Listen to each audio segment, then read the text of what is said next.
It's a great economy, and as I travel across the country meeting with VPs of sales and CEOs, many are enjoying a great sales year. In fact, I'm hearing there's too much business to handle. Enjoy the good times. However, remember, success can be a lousy teacher, because with success sometimes comes two companions: complacency and arrogance.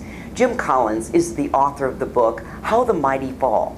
And in this book, he documents the 5 stages of decline in once successful companies. Now, not surprising, the first stage of decline is the hubris of success.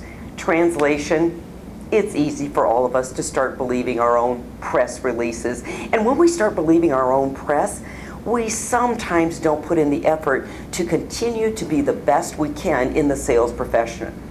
Time to apply the 2 emotional intelligence skills of self-awareness and reality testing. Salespeople, are you working as hard in these good times as you would in bad times?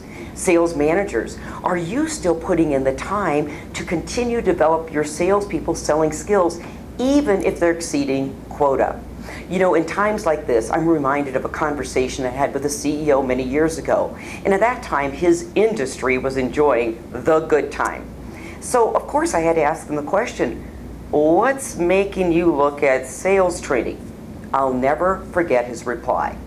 Colleen, I've been through these economic times before, and at some point, the economy's going to turn.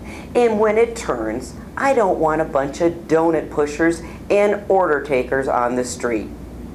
Great advice for all of us. Enjoy the good times. However, remember, success can be a lousy teacher, so to continue to improve your selling and sales management skills. I'm Colleen Stanley, President of Sales Leadership, and thanks for joining us today.